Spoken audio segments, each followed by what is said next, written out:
What's up everyone, this is David again, and today I'm here with a new video.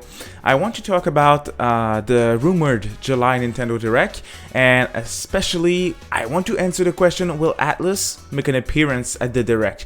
Will we see Shin Megami Tensei V? Will we see older ports? Will we see Persona? What will we see?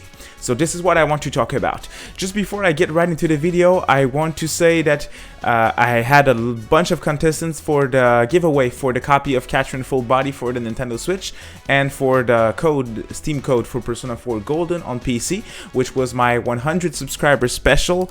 Well, I want to thank you guys so much since I started the giveaway 3 weeks ago for my 100 subscriber special, and I'm currently sitting at 400 subscribers, which is so amazing. I never thought this could happen. So a big thank you to everyone, and I have a very special video coming probably by next week to celebrate the big numbers, and I again really appreciate it, guys. Now let's get right into today's video. I don't want to ramble more about that. So a bunch of rumors have started again about a possible Nintendo Direct that could be happening in July. The next Nintendo Direct that's rumored in July, so that means the Catcher in Full Body will be out by then on the Nintendo Switch.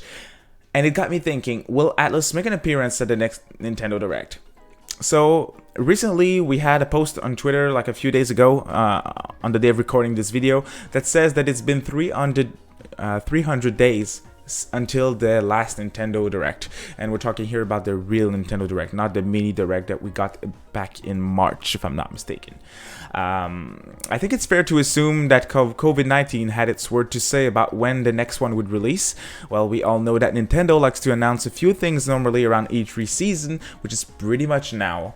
Since E3 and most other events are cancelled, I think it's safe to assume that Nintendo will either release the Direct or they'll do what they did with Paper Mario the Origami King, and they'll just release a surprise trailer like on Twitter or on YouTube, something like that. And honestly, I'm fine with both options. I really do like the format of Nintendo Directs, and I'd like to be able to stream the next Direct on the channel if possible.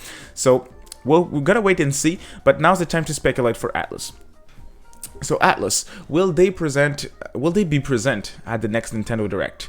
Will they have anything to show? And the question that I saw on Twitter that I got asked as well by a viewer of mine is Shin Megami Tensei V. Will it make an appearance at the next Nintendo Direct? Will we see a trailer? Will we see a teaser? Will we get a release date? Will we see gameplay? A bunch of questions like that. As much as I would like to give you the answer yes, I don't think so. Why? Well, for a few reasons actually. And the first one is because Atlus, they like to make their big announcements themselves in certain events. They only appeared twice in Nintendo Directs. The first time for the reveal of Shin Megami Tensei Crossfire Emblem, and then a second time for the announcement for Catcher in Full Body that would be coming to the Nintendo Switch as a port. Now I want to take a quick look at the recent announcement that they did for the last few years, the bigger announcements, just so we can see where they like to reveal their stuff. Okay, you'll see that there's a tendency here.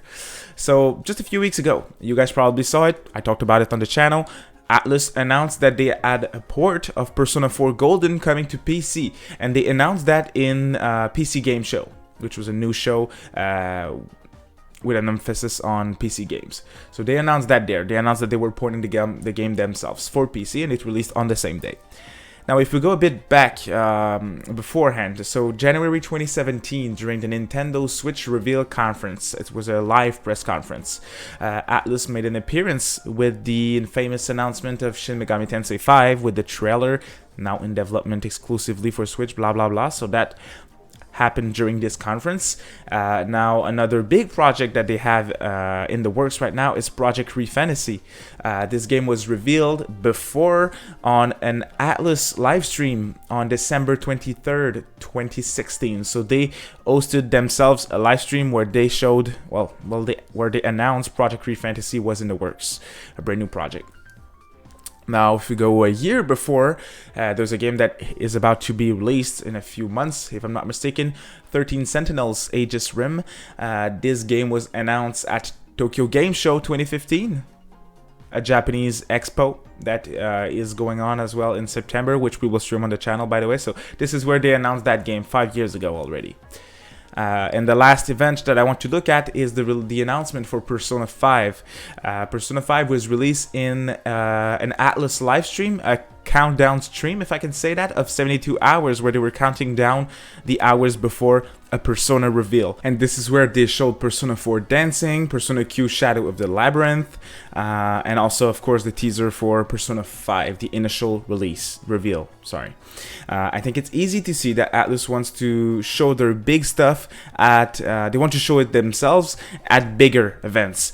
So sure, you could agree that the January Nintendo event was very close to a direct, but I personally feel, since this was a big event where Nintendo was showing their new console after the success of the Wii U, that was the brand new thing that everyone wanted to see.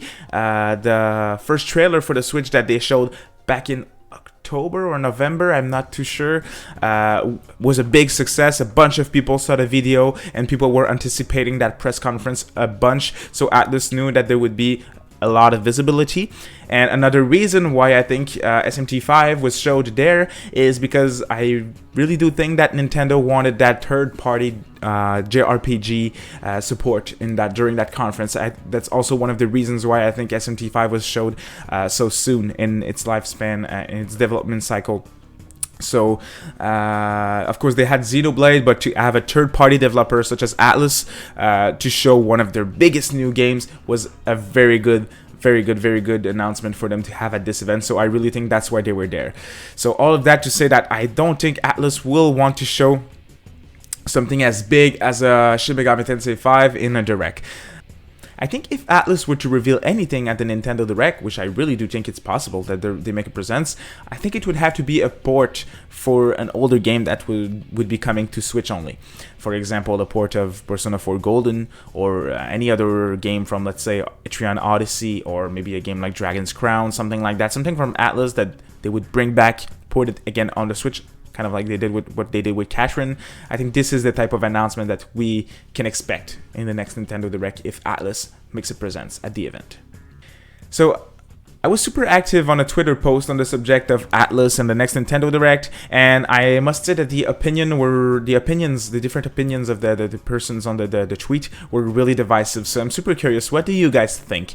Do you guys think Atlus will make a presence at the next Nintendo Direct? Do you think they'll show SMT5? Do you think they'll show anything else? Do you even think the next Nintendo Direct is through, since this is just a rumor for now? Please let me know down in the comment section below so we can discuss it. Thank you very much, guys, for tuning in to this video, and we'll see you next time.